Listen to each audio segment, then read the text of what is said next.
Ya sabemos trabajar con una variable aleatoria discreta, aplicando la variable la distribución binomial. Bien, ahora vamos a trabajar con variables aleatorias continuas. Por ejemplo, coger un chaval de clase y digo, vamos a medir cuánto vale la probabilidad de medir más de un 80. Bien, la variable aleatoria altura. Bien, eso es una variable aleatoria continua porque no coge valores aislados, puede coger infinitos valores dentro de un intervalo, dependiendo de la precisión. Bien, vale, entonces, ahí no tenemos distribución de probabilidad. Con la discreta sí, porque con la discreta, probabilidad de sacar dos caras, si lanzo dos monedas, dos caras, un cuarto. Probabilidad de sacar una cara, pues un medio. Bien, entonces ahí exactamente los puedo contar el número de casos y puedo asignarle una probabilidad. Pero cuando es continuo eso no puedo hacer. Me voy a adelantar un poco, pero ¿cuánto vale la probabilidad de medir un 80? Es 0. Es casi imposible, por no decir imposible, medir 180 centímetros. Porque es cuestión de precisión, seguro que mide un 80 como 00079, 1532, 18. Depende de la precisión, depende de la herramienta que tengas para medir. Entonces la probabilidad de justo medir 180 centímetros es nula. Entonces, claro, ahí no podemos definir una función de probabilidad como hemos hecho antes, asignando un valor de probabilidad a cada número, porque en las continuas, cada número, su probabilidad será 0. Entonces, ¿cómo vamos a resolver este problema? Bien, vamos a resolverlo así. Primero nos vamos a fijar qué cumplían las funciones de probabilidad de las variables aleatorias discretas. Y pongo un ejemplo muy sencillo. De una discreta, aunque vamos a dar la normal, que es una variable aleatoria continua, voy a fijarme en las propiedades que tiene la distribución de probabilidad discreta y definiremos algo parecido en las continuas. Bien, pongo este experimento de discreta, repito, realizamos el siguiente experimento, tiro dos dados y sumo los resultados, que ya está en el anterior tema he utilizado mucho este ejemplo. Bien, pues entonces la primera tirada puede ser de 1 a 6, la segunda tirada de 1 a 6 y pongo aquí dentro los posibles resultados. Bien, si saco un 1 y un 2, la tirada es 3. Si saco en la primera tirada un 1 y la siguiente un 4, pues lo sumo y da 5. Aquí tengo los 36 posibles resultados. Y por Laplace, que esto ya lo sabemos hacer porque hemos mirado los vídeos anteriores, vamos a hacer la probabilidad de que x igual a 2. La probabilidad de que sea 2, pues es 1 de los 36 posibles. Probabilidad de sacar un 3, pues es aquí y aquí. En dos casos, ¿cómo que 1 de 3? 1 de 36. ¿Cuál es la probabilidad de sacar un 3? Pues en dos casos de los 36 posibles. Y análogamente contando, puedo saber todas las probabilidades. Puedo sacar un 4, es en 3 de los 36. Un 5 en 4 de los 36. Un 6 en 5 casos de los 36. Y un 7 en 6 casos de la 36. En 6 casos saco un 7. 1, 2, 3, 4, 5, 6. ¿En cuántos casos saco un 8? En 5. Y un 9 en 4. Venga, voy a ponerlo. En 5 de 36, en 4 de 36, en 3 de 36, en 2 de 36 y cuando saco un 12, solo en un caso de los 36. Esto que he dado aquí es la distribución la función de probabilidad. Esta es la función de probabilidad, que asigna a cada valor de la variable una probabilidad. Bien, está claro que cada probabilidad es mayor o igual que 0, obviamente. Y después, si yo sumo todo, me va a quedar 36 partido 36. 1, claro, porque es el espacio muestral. De 2 a 12 es todo el espacio muestral. La probabilidad será el suceso seguro, que su probabilidad es 1. ¿Bien? Bueno, pues estos datos que os tengo aquí, vamos a representarlos aquí en una especie de diagrama de barras de longitud 1. Pues os pongo aquí 1, ¿vale? Que mida 1. Bien, vamos allá. Pues entonces, ¿cuándo mide 2? La probabilidad de sumar 2 es 1 de 36. Subo la barra hasta aquí. La probabilidad de sumar 3, pues la altura es 2 partido por 36, porque su probabilidad es 2 partido por 36. Aquí pongo longitud de los intervalos y aquí pongo las PSUIs, pongo las probabilidades. Bien, tengo esta área, un área formado por rectángulos o unos rectángulos que forman un área, como queráis verlo. Pero ¿qué pasa aquí? Estas áreas, ¿cómo son? Las áreas siempre son mayores o iguales que 0. Puede ser que algún suceso elemental su probabilidad sea 0. Y el área total es 1. O si queréis, el área que deja por debajo, área que deja por debajo, es 1. ¿Bien? Bueno, pues entonces, ¿qué pasa aquí?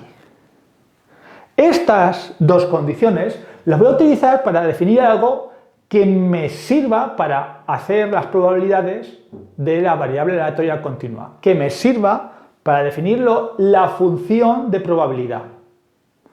Vamos a ello. Vamos a definir. Bueno, aquí lo que digo es que usaremos estas propiedades de la variable aleatoria discreta para definir algo en la función de probabilidad, algo parecido a la función de probabilidad, pero en las continuas. Entonces, definición. Sea x una variable aleatoria continua. Continua. ¿Bien? Continua.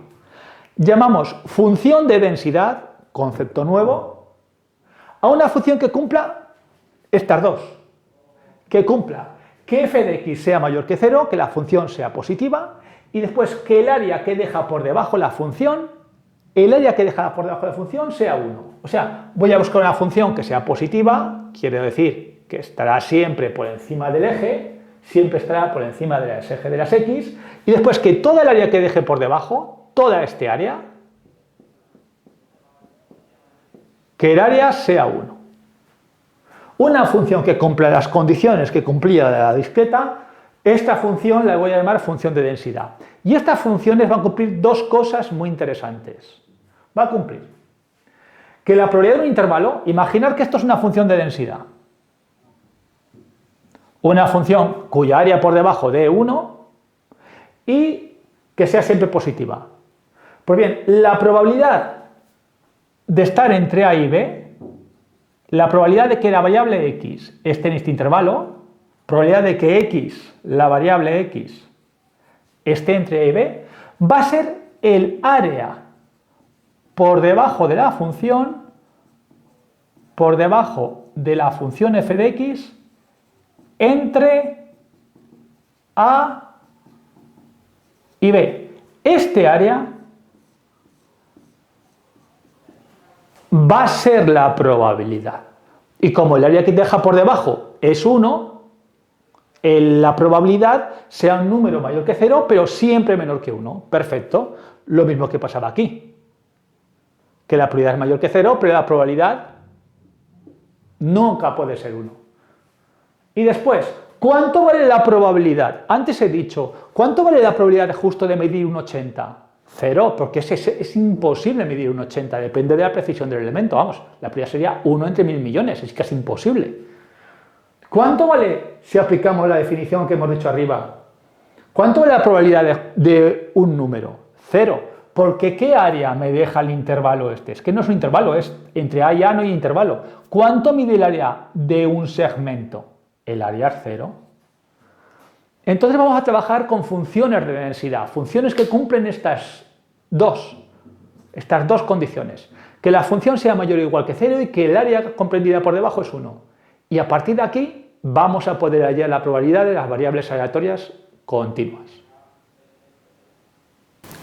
Ya sabemos que es la función de densidad. Bien, es una función que por debajo el área es 1, es siempre positiva, y la probabilidad de un intervalo es el área que deja por debajo entre esos dos intervalos. Bien, hay una función de densidad que es muy famosa, es la normal 0,1. Todos más o menos veréis unas tablas parecidas a estas. Es una función de nos dan las áreas, y las áreas no nos vamos a olvidar que es la probabilidad, en la función de densidad y en variables continuas me refiero. Bien, ¿qué es la normal 0,1? La normal estándar es esta función de densidad, bórrala ahí, esta función de densidad. 1 partido raíz pi, 2pi, e elevado por e elevado a menos x cuadrado medios. Una función un poco complicada, pero no importa. Lo importante es que este va a ser su dibujo, y con esto vamos a poder hallar la probabilidad. ¿Bien? Vale. Es una función positiva, y cuyo área por debajo es 1. O sea, es una función de densidad. Esta función que tiene esta forma es una función de densidad porque cumple estas dos condiciones.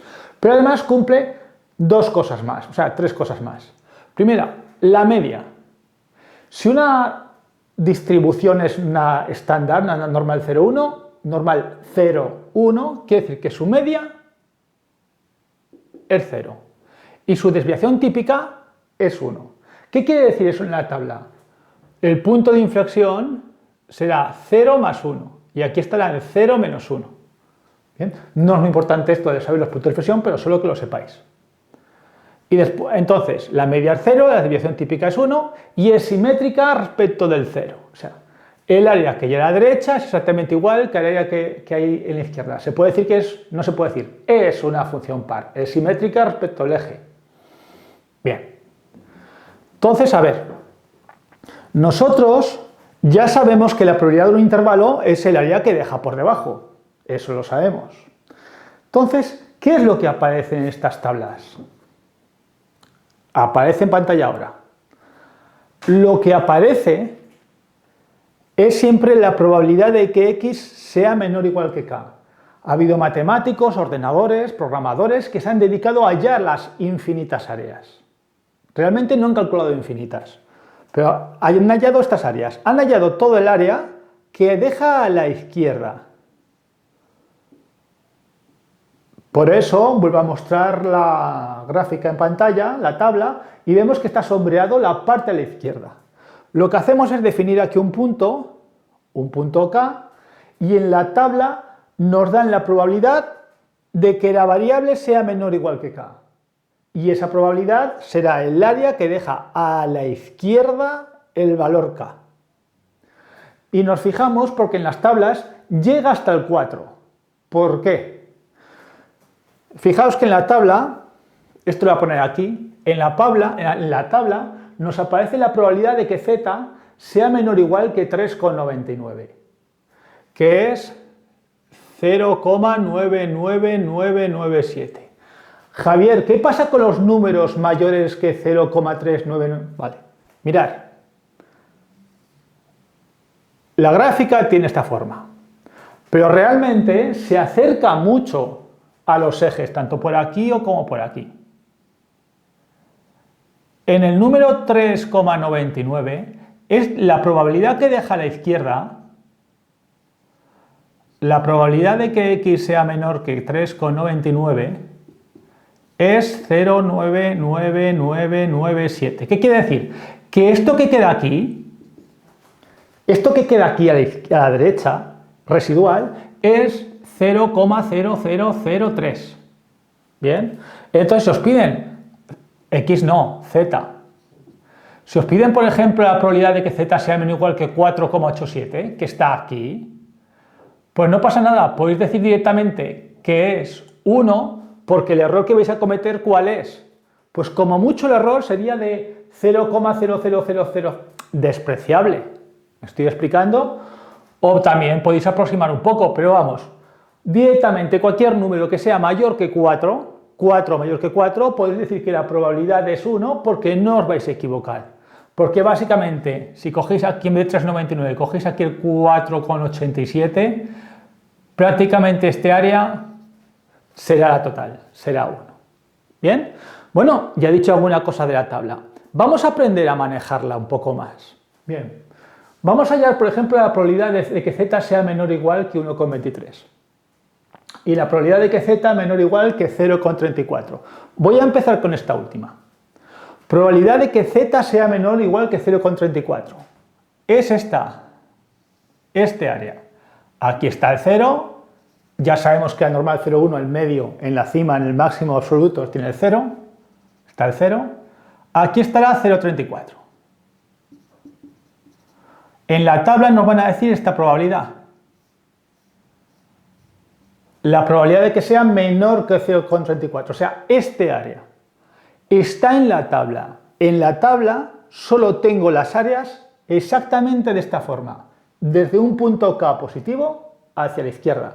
¿Y cómo se mira? Muy fácil. He puesto aquí unos pequeños datos para que se pueda ver. Aquí tengo los valores de z. Aquí tengo los números enteros y las décimas y aquí las centésimas. Y aquí en medio de la tabla, están los distintos valores de la probabilidad. Entonces, ¿cuánto vale la probabilidad de que sea z menor o igual que 0,34? 0,3 más 0,004, ¿no? 0,34. Voy a 0,3 y 0,04. 0,34. ¿Y cuál sea su probabilidad? Por donde se cruza. Sigo la línea, sigo la columna y el 0,6331. Así se utiliza la tabla.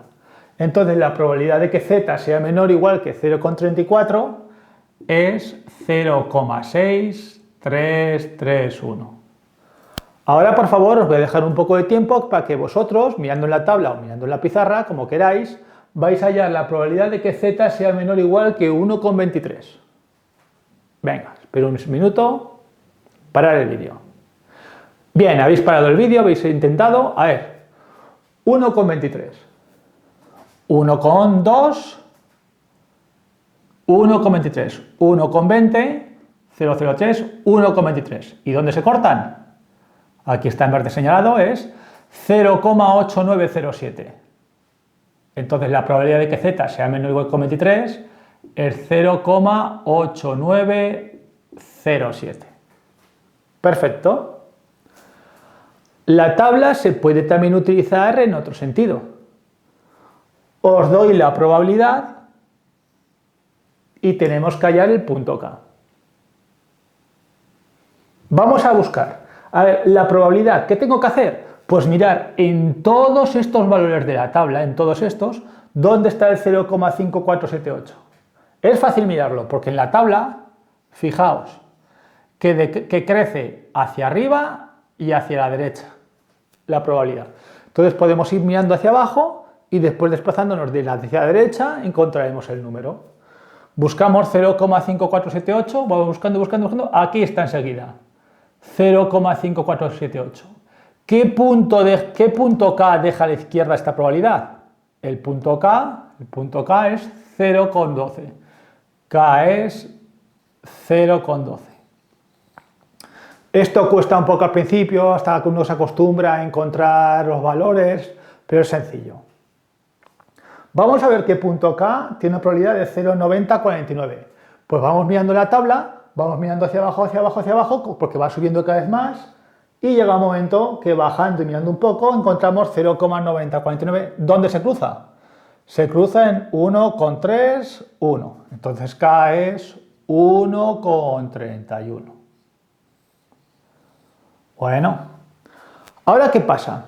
Os puedo pedir no solo probabilidad de este estilo, sino probabilidad de intervalos, de puntos sueltos, menor o igual, no, menor o igual o incluso mayor estricto.